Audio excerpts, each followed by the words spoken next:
Welcome to Eye on the Illini. This is Mike Cagley. We're here with Brad Sturdy, Kedrick Prince, Illini Legend Marcus Griffin. Brad, you got a game here that had scored. Illinois wins 88-80 on the road with a whopping 48 flipping fouls called by the refs. I got to get it out of my system, but I'm already tired of college basketball refs, and we're not even through the first week of December. Yeah, you're not wrong. Griff's probably having like flashbacks to the Arizona game. This is like that, man. This is like this is just stupid. I mean, every touch was a foul. A flop. It just became silly. They're floppy. You fall. All you gotta do is fall down. You got to foul. And then there were a couple times. I mean, you watch the replay and you're watching those replays. You're like, there's no contact whatsoever, and it's just like, what the hell? What are you calling? And then. They got two really bad breaks. It was good to see them overcome those. Right in the back-to-back plays, they got the Boswell. They called the travel, which obviously on replay was not a travel. And then the foul on Ivasic over the back that I think they called so they wouldn't review the play. It was really bizarre. It was like a late call. It was really odd. But, his team showed some toughness and battled through that. You're on the road in the Big Ten, right? We don't expect it to be like well officiated, first of all. And then we don't expect to be fairly officiated, right? Because you're on the road. I mean, that's just the way it is. But they got it done. And, that's big. And to see two freshmen step up and play that well in a game like this is just wildly impressive. Mirkovic, 22-9. Wagler with 23 points, 5 assists. Wagler had to play 39 minutes tonight. That's just insane for a freshman who weighs about 84 pounds. Just wild performance there. And on a night when you really, Tommy made one big shot, but he didn't play well. Boswell didn't play well. Petrovic played 1 minute, didn't give you much. To get nothing out of, well, he got a turnover in a minute. He's on pace for 40, but they didn't give you much. Stojakovic didn't play a lot in the first half, finished okay. But I mean, overall, it's really impressive what they were able to do without maybe some of their top guys playing well. Without a doubt, on the road, and let's keep in mind, this was their first Big Ten game and on the road. And you're led by two, I got to give my guys some credit, diaper dandies, and Keaton Wagler and David Mirkovic. That was impressive tonight. It really was. And I have to give credit to Andrei Stojakovic. He ended up playing well the second half. Kylan Boswell, like you mentioned, Brad, was non-existent. And big fella Tomislav Ivasic was non-existent tonight, but they had plays when they really needed to. Probably what made me really happy was to see Brad Underwood chew Kylan Boswell's ass off for jacking up that three when you're in the bonus. I mean, you're in the double bonus. Sorry, Mike, with 18 minutes to go in the second half because everybody was in foul trouble with 2 minutes to go in the second, start the second half. That was ugly to me. It's been a long time since we have complained about officiating. I don't want to see that. Though everybody knows I'm a big bass fisherman, but I'll tell you what, I've seen bass jump better. I've seen those players flop more than bass do. I've never seen anything like that. I'm telling you, that was awful tonight. You fall over and it's a foul, and then I don't know what one of the worst ones was on Keaton Wagler that he looked confused, and then the one they called on Ivasic at the end of the game. Just call what you see. And then I think they got so frustrated with the coaches, everything was going to be a foul. Don't make this about you. Mike, you're right. I'll tell you, Mike, you want to know how popular you are? I've received text messages from people, numbers I don't even have. How they got my number, I don't know. And they were like, when you get on this podcast, you give Mike Cagley credit about the officials in the Big Ten because it needs upgrade. I can show them to you. This is awful. Yeah, follow me at Mike Cagley on Twitter. Marcus, what were your thoughts watching this game? And, of course, you've lived Big Ten refs.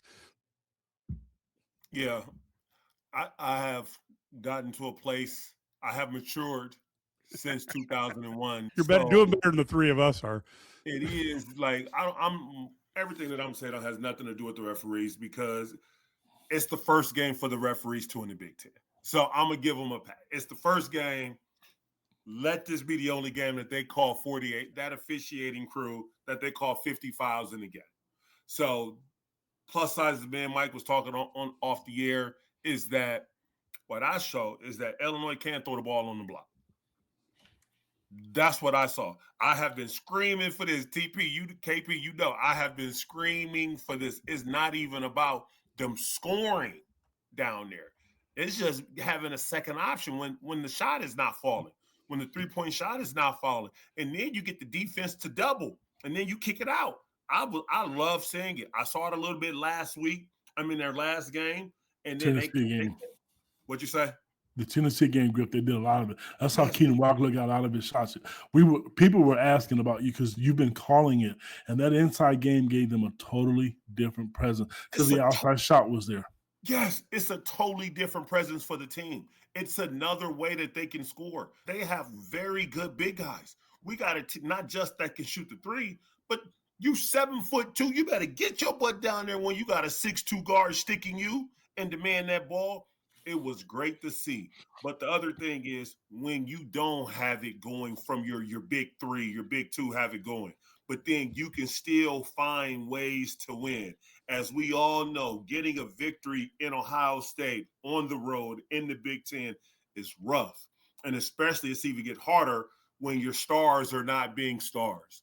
When you can get freshmen to come in and play big minutes. One freshman, Wagler, playing 39 minutes. When was the last time a player at Illinois played 39 minutes in a basketball game? Well, we know Io did it plenty.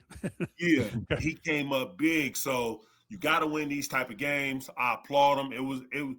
You just got to win them. If you want to get to where you trying to get to, and that's winning a Big Ten championship, winning a Big Ten tournament championship, trying to get to a Final Four. This game right here, how it played out, you have to win. Mike, can I ask a question? Yeah. Sorry. I got to do it. This tater head, he mentions the black one. What's he talking about? Official. Okay, I'm sorry. Official. Jeffrey Anderson. I know what he's talking about, man. I just had to say it. I'm sorry. Maybe he's talking about... I had to do it. Ked's just happy that we got Marcus on here so nobody can do that to him. That's right. Yeah, Griff. You got a friend. Kid got a friend. Yeah, I tell you what, it's like, oh. Now, Brad, we got to go. Now, Brad, if we get in trouble, if either one of us is on here alone, it's going to be who's the fat white guy. Great. There you go. So as I watch this, giving people a little bit, Merck had 22.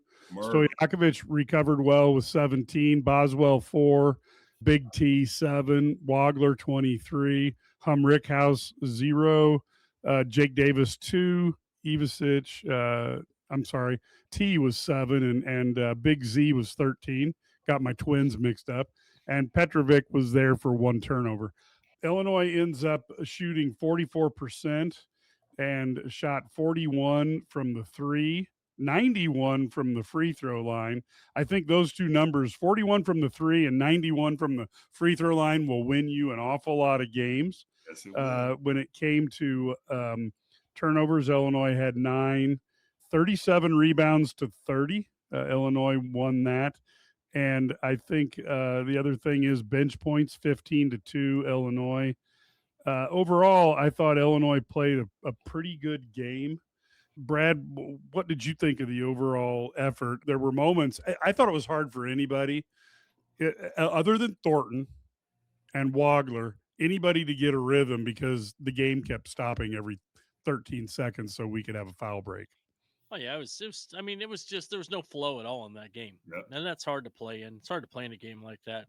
So yeah, this was, I just feel like you're right. I think, I don't know who said it, but like this is a game you have to win.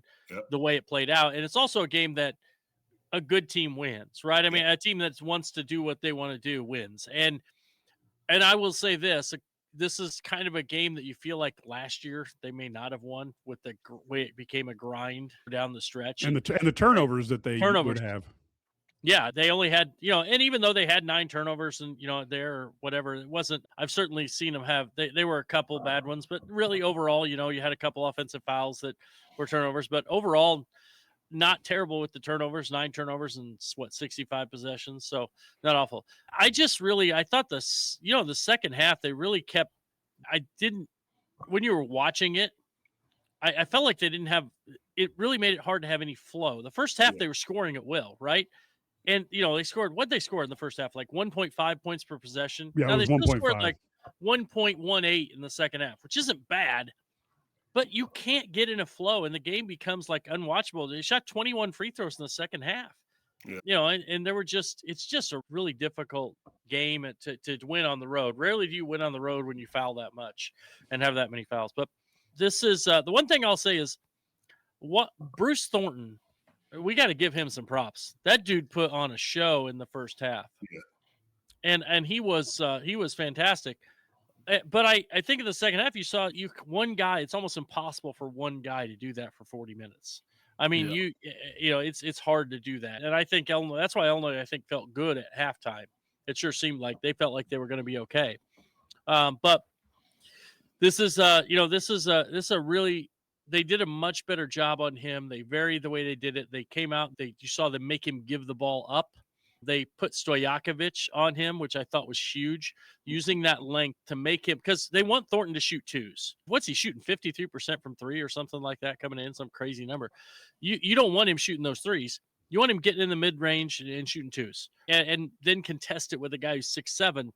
That was really, really effective, and I thought it was good. And he, let's be honest, Kylan Boswell's a great defensive player, but he really Thornton cooked him. In the first half, and he gave him trouble. So that was a good adjustment. I thought somebody mentioned that OSU seemed worn down. I think they did. I think Illinois' depth paid off there. I thought they just kind of imposed their will, which is crazy when you think Wagler should have been the one who got worn down.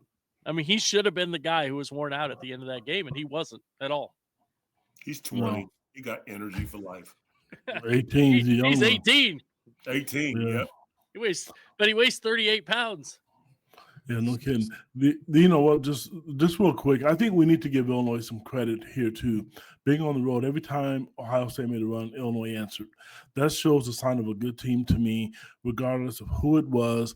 And a lot of people are critical of Brad Underwood, but I'm going to tell you, I'm sitting here watching the game with my daughter, and Brad took out both Ibisic's brothers, and I thought, okay, I understand. I don't like it, but I understand it. You want to be able to get pressure. And as soon as Ohio State saw that and Thornton, he went right to the basket. And I told my daughter, you got to get Zonomir in, not Tomislav, because Tomislav does not play good defense to me. And what happened? Ibisic got a great block. They end up probably sealing the game. He will at least challenge shots, and I like that part of it. So kudos to the coaching move, whether it was Cam or Coach Underwood or Orlando Jeff or whoever, Tyler. Good decision on that part. But again, you have to give them credit to answer the call, and anybody can see Ohio State fans are probably mad too that they overcame the officiating. The biggest thing, guys, is that Mike mentioned and Brad just mentioned it. They made free throws. You don't make free throws, you lose this game. Yeah. They lose it without a doubt. They knock down free throws when it really and truly matter. Those are things when in March, if you want to advance and if you want to have a chance to win titles, if the team's going to give you an opportunity to foul like that, you attack the basket, and that's what's going to keep you running and going late in the season in March. Griff, I got a question for you. What's the effect of you as a player when you're trailing a team, and every time you make a run, they kind of weather it and then stretch it back out on you? Because I thought Illinois did that 3 or 4 times where you're like, Ohio State's going to catch them, and then boom, next thing you know, it's like 7 or 8 points again. But again, though, it depends on what type of team and what are you trying to do. If you trying to win, if you are a bottom of the run team, then it really doesn't mean anything. But if you're a team that's trying to win Big Ten championships, compete for national championships, your composure in that situation stands out. Teams are going to fight. This is the Big Ten. This is not high school. Teams are going to fight. They're not going to lay down. But if you're trying to win a national championship and a Big Ten championship, you double down. You do it again, and you keep their foot. You keep putting that pressure on their neck, because in your mind, they cannot continue. We are a better basketball team. We're going to stay relentless. We're going to keep that pressure. We're going to add it. We're going to keep it. Pressure. And eventually, you're going to try to continue to score with us, and then you're going to get a stop. And then we're going to go down and score. And then we're going to get another stop. You might hit a 3 in there, but it's going to be 7-3 run, 8-3 run. And then over time, that run, that spread just gets wider and wider. But all it is just the players, Illinois, just showed consistent. They was a little hungry. They just kept that pressure on them. When you are a better team, that's all you can do. You have to expect runs from an Ohio State team. Ohio, that team is not bad. They were 7-2 coming into this game. They're not a bad team. You know it's coming. When it comes, you take it. You don't get staggered by it. It's a little face shot, and then you continue to do what you're doing. You find ways in that paint to get that ball down there, stop a run, because I think early second half, they hit a run, and what we do, we went to the block. I love to see it. It was a jump hook over the left shoulder. That's how you stop runs in the Big Ten. If you can't, 3-point shots is now, how many threes did they shoot today? Illinois shot 27 today, but they made 11 of them for a 40.7%. But just staying consistent, keeping that foot on their necks. It was great to see. It was great to see. Like last year, we would have lost that game. Yep.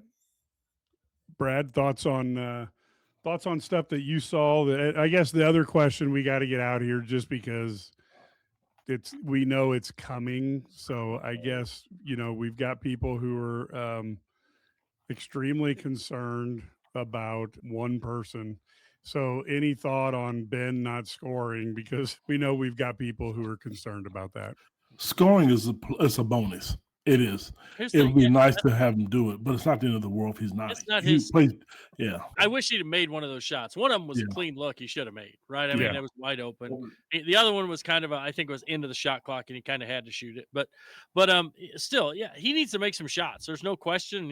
I know he's shooting 35%. He's missed some shots but he gets 3 rebounds, 2 assists. He had a block shot again. They're asking him to play defense, and that's fine. He played 15 to 20 minutes, he only played 5 minutes in the second half. They went with the guys that were cooking in the second half, and he wasn't it. So you went with Wagler, you went with Stojakovic, they even played Merkovich. There were times they had Merkovich on the floor with Ben at the 3 because when he was in foul trouble. So really, he didn't play that much. I mean, I'm unsure why there's so much animosity towards one guy. He only played 5 minutes in the second half, and we're worried about that.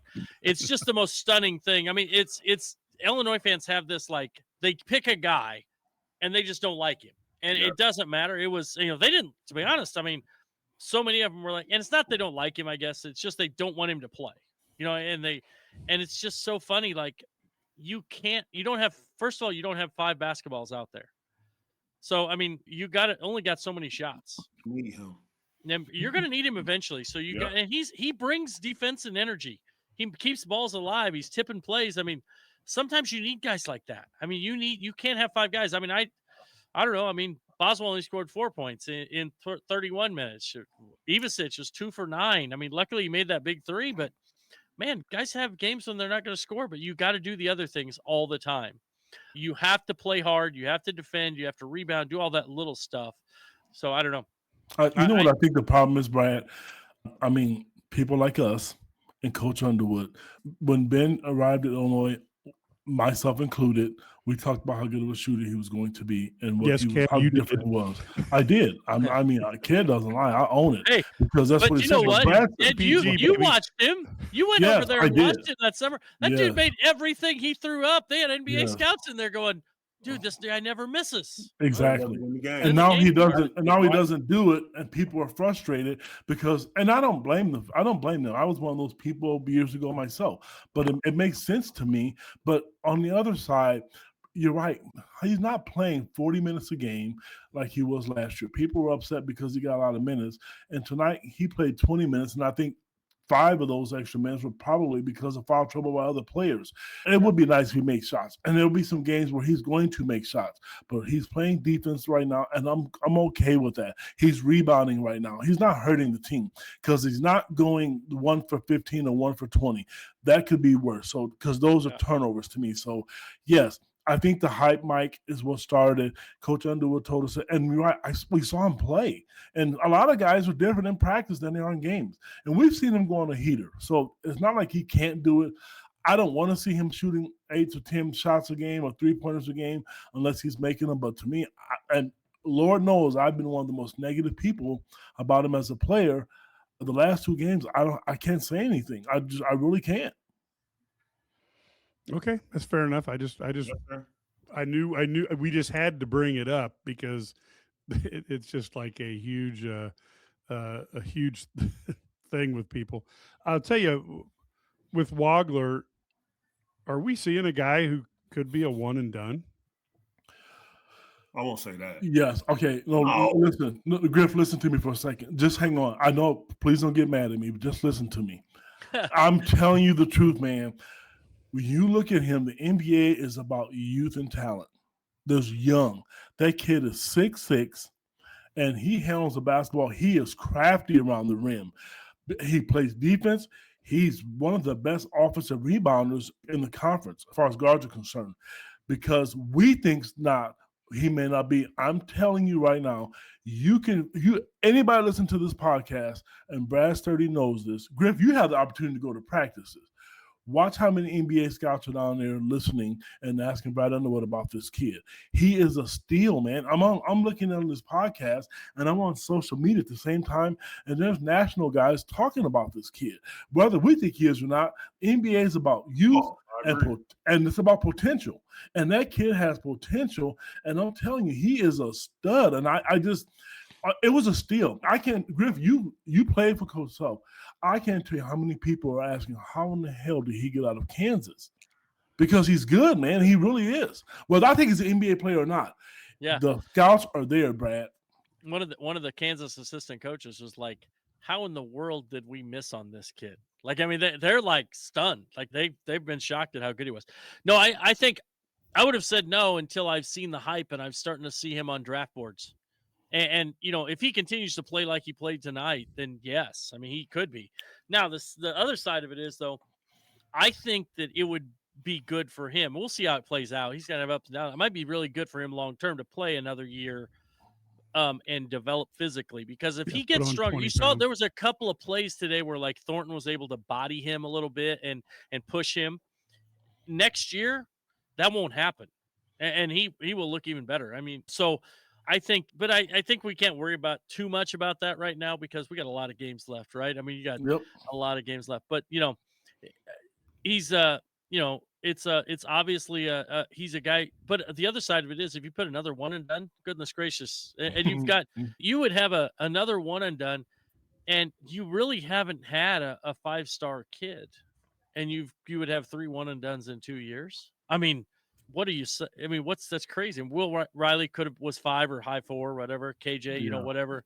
But I mean, you haven't had like one of those 5-star can't miss Darren Peterson kids. You got dudes that are just, so that'd be pretty impressive too. Yeah. I look at this 2 ways. Now, like you said, if he continues to score on the pace of averaging 23 points a game in the Big Ten, then yes. Then of course. But I don't think that's going to happen. A lot of freshman guards in the history of the Big Ten just don't perform at that level. Like they will come back down. But if he continues to grow, not even to that level, but if he continues to make those little steps, maybe not average 23 points a game, but maybe average 16, 17 points a game as a freshman in the Big Ten, then I can see that. But other than that, I definitely believe he needs another year. He got a little frail body. He needs to go ahead and get in that weight room, put on about 15, 20 pounds of muscle, come back next year, and then dominate. What's scary, Mike mentioned it. Guys, he played 39 minutes tonight. I don't remember what it was last Saturday against Tennessee on the big stage. He's logging a lot of minutes, and to me, I mean, it's not affecting this game right now. It's not. But that can't happen. And that's why you need a Petrovic to be able to be effective. And people are asking about him. You can't come in and turn the ball over like that and then get beat on defense. And he seemed engaged, but you can tell he's frustrated. And I don't think it's with the coaches. He's probably frustrated with himself. It's a different game, and the learning curve for him it's not happening. And I know they're not going to give up on him. I can tell you that for sure because they didn't bring him over here to sit. I hope they don't give up on him. It's been a couple of games. Yes, they have to have trial and error with this kid. They got to just throw him to the fire, and he has to see it. This is a new game for him. Yes, throw him to the fire, let him play. I agree, Griff. Let him play. But again, how is that going to feel with Illinois? Because Illinois is trying to win Big Ten championships. How long do you allow that? So you got to give him some type of, but you got to reel him in too. So yeah, it's a tough one because he's got the talent, but you don't want somebody to end up be the Curbelo too. So that's not a movie you want to do a sequel to. Yeah, I think you could see him obviously against. I think in the game against Nebraska Saturday, that's a better kind of matchup for him. Weren't they ranked? Did Nebraska get They They ranked? are because they're undefeated, but Yeah, their best 23rd. win right now is at home against. They haven't played a road game. They did beat Kansas State on the road in a neutral site game by 1. Nebraska is like if you want to talk about it, they might be really good, but they're playing Wisconsin at home on Wednesday. Illinois will be their first road game of the season on Saturday. Wow. And then they play the vaunted North Dakota team and then the really dominant New Hampshire team before they get back to the Big Ten. Oof, So they're that New going to be Hampshire 11-0 in the non-conference. Yeah. And not have they won't have a win against a team that's going to make the NCAA tournament. And so it's Not even New Hampshire. Maybe not. I could be wrong, but no. But they one thing about Nebraska is they can score, so they've got a pretty good offense. So it'd be interesting. And they to run see good stuff. Yeah, they run good They stuff. do. I mean, he does a good job, but they don't guard anybody. So that's what I mean is I think he could play a little bit in that game. I mean, they're not very good defensively, so you're going to have a different. I think I don't know. Griff can explain this to us, but he doesn't like to get knocked off his line, and so in practice, I would have guys running up to him, almost like a tackling dummy. They are, but he can't translate it in games, and they I'm sorry, they do it, and they're trying to. Okay, that tells me one thing. What's that? He needs to get in that gym. He needs to get in that weight room. If he don't want to be bumped off his line, he needs to get a little bit stronger so he's not getting bumped off his line. It's just that simple. If he don't like it, stop it from happening. And the only way you're going to stop it from happening is by either being a cleverer ball handler or being more stronger. Good point. Those are only 2 ways it's going to happen. If neither one of those is working for you, them guys are going to get up under you. And they're going to bump you out there, especially when you're trying to go downhill off a ball screen. They're going to ride you right off the top, get that forearm up in you, bump you off your spot. Yeah. And you know what? The college game is so much more physical than it was in Europe. I mean, we talked to KJ about that last year, and we talked, and we've talked to Tommy about that before. And he's just having a hard time with it because it's just a little bit different. He has to get stronger. And part of it is also, he's got to, there's a strength. Like I would say, if they lift weights, Petrovic might be stronger than Wagler, but he doesn't play stronger. You know what I mean? Like you got to play. There's a different, and he doesn't play stronger with the ball, and that's where he can't be quite as loose. So, but I think he's got potential. He could be a guy. He may win them games later this year. I mean, he will. because he's so good offensively in the pick and roll, right? I mean, there'll be a time when he makes big plays and wins you a game, and so they just got to keep going with him. He'll be all right. Markovic is Markovic, a couple games ago looked unplayable, right? I mean, he was terrible a couple times. So now he's getting better. Like, he still did some things like that one left-handed hook may have been one of the worst shots in basketball. But the running lefty hook.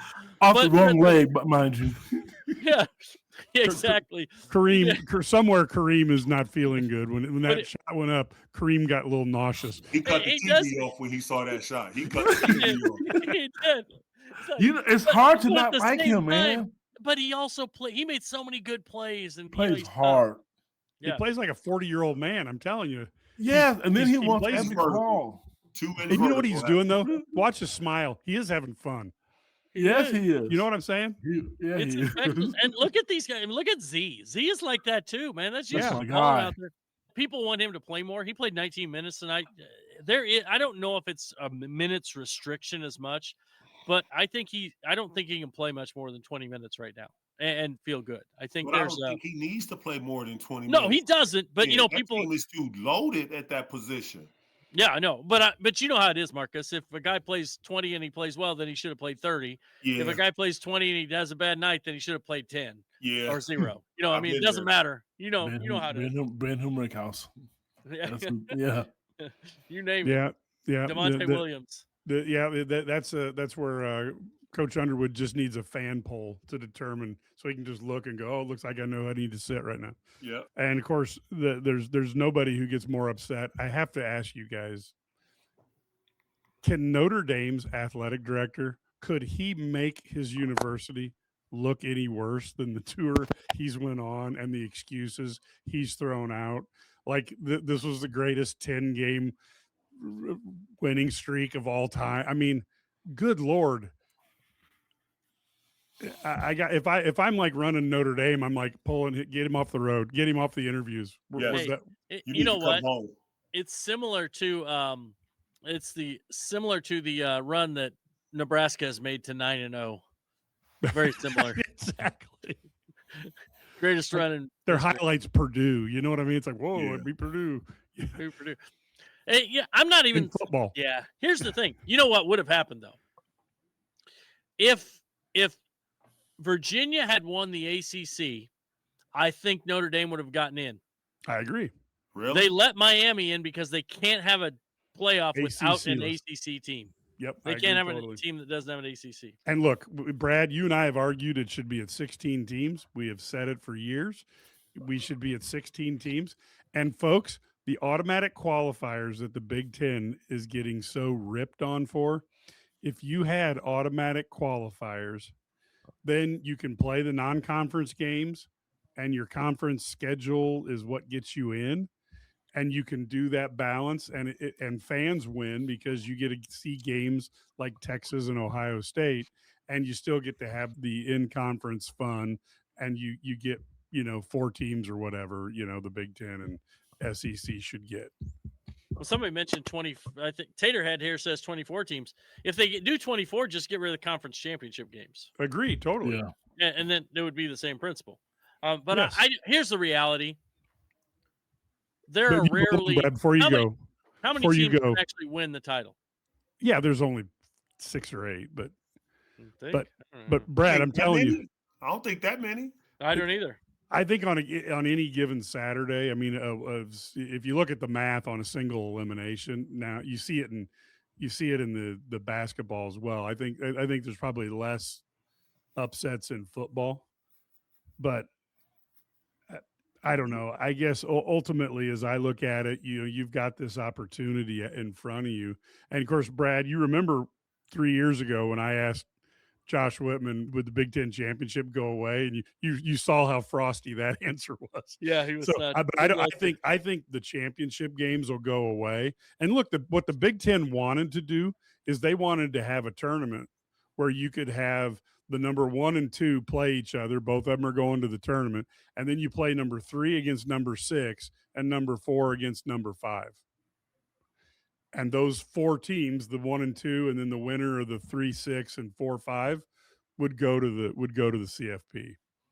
I don't know about you guys, but if there would have been, I don't know who it would have been off the top of my head, but if it was Iowa versus Oregon, and who, oh God, it'd be what, USC versus somebody, and they're going to go, those games, and then you got Indiana and Ohio State. I'd probably watch all 3. Yeah, that'd be good. Yeah. I wouldn't, because I'd be at the Illinois basketball game against Tennessee that they scheduled the same time as the Big Ten championship game. So I had to watch. ESPN trying to do whatever they can to chip away at that. By the way, so you talk about Notre Dame and how poorly they handled it. How about the way Vanderbilt handled it? How about their coach? We didn't do enough. We had opportunity. We should have beat Alabama or Texas. Man, love that guy. So anyway, let's go back to hoops. Yeah, I just had to get that out there while it's still timely. Hey, anytime, take your ball and go home today. Yeah, right? Exactly. So let's do a final wrap around the horn here. Ked, any final thoughts on this game? Yep, they won. That's all that matters. I'm going to be brief. They won. Players can do whatever. They play great game, didn't have a good game. Bottom line is 1-0 in the Big Ten. You're trying to go 2-0 this weekend. So that's the end goal. Marcus, you've been through plenty of Big Ten openers. What are your thoughts? Like I said earlier, you got to figure out ways to win these games. When your best of the best players is not performing to their level, you got to have other people step up. It's the game 1. Big Ten is supposed to be hard. It's supposed to be difficult. You trying to win a championship, this is what you do. You go out there and you get it done. 50 free throws, 50 fouls called in a game. You mature. You are a mature team. knock them down. 91% from the free throw line, 40% from three. Great victory. But hold on, one thing. I want to shout out my Dunlap Eagles 4th grade team. We won a championship this weekend. To all those little knuckleheads that drive me crazy up and down the street, I love you guys to the moon and back. Thank you. Congratulations. 9-0, baby. Congrats, Coach. 9-0. That a baby. That a baby. Love it. Love it. Yep. I know it's a good win. You win on the road, you're +1 now, right? I mean, so you're trying to win your home games and win as many road games as you can, and you're in a good spot. So they're +1. And you want to get Ohio State's not bad. I mean, I know people like they're everybody looks at the number, but Ohio State's a legit tough game, especially on the road. It's a quad 1 right now. I mean, that's quad 1 win. So pretty good win. I like that we have freshmen, and the other thing is I like the way that they can use multiple guys. And we were hard on Boswell. Pretty clear that he was not 100% either with his shoulder, I don't think. Yep. Still. So so I think that this is really, really good win, and this is the kind of win the kind of game you have to win if you want to have a chance to win the Big Ten at the end of the year. Yeah, it's and I like that you have so many weapons on this team, and that's what people are talking about. And I always wonder, so this is can I comment on this? Said too much matchup hunting and not enough cutting and set plays. Yeah. And I get that, but there was some cutting there too. But they did score 88 points in a 65 possession game. That's rather insane when you think about it in the Big Ten. So at some point you got to say it may not be the way you want them to play offense, but at the end of the day, you're the number 5 team in the country in offensive efficiency. And when you do this year after year, you're doing something right. And so I think you got to give them credit and just say, you know what, this isn't the way I would do it, but it's effective. And some people just miss Bruce Weber on the sideline screaming, "Move, Dimitri, move!" So with that, folks, we are going to wrap it up. Thank you so much. Of course, we'll be back on for the Nebraska game. So you can get us at halftime. You can get us after the game. If you're here, thank you so much for supporting us. We appreciate it. And, of course, everybody, if you can follow and subscribe on the IlliniGuys.com YouTube page, you can hit us on our Twitter pages. That would be fantastic. And, of course, you could join IlliniGuys.com where you can get the message boards and all the stories that are behind the paywall. And if you get those message boards, you can get on there and you can talk to Brad, you can talk to Ked, even guys like Marcus may be around there sometimes. We've had people run into David Williams, and if he decides to argue with you, you're going to get chewed. So I'll argue with you. Yeah, I know you will. Like I said, I'm much more comfortable arguing with you with this distance than I was when we were like face to face in the bar. That was a little bit more scary. Yeah. So, folks, like I said, we will be back on Saturday. Please do go ahead and join us then. And of course, look for our Illini Guys Sports Spectacular. And if you can get that podcast, all you need to do is subscribe, and you get that on a weekly basis. You get 48 minutes of Illini sports, and it gives you kind of prep what happened last week and prep for next week. So don't forget that one when you're subscribing to podcast. Until then, go Illini. Y'all have a great one, fellas. See you.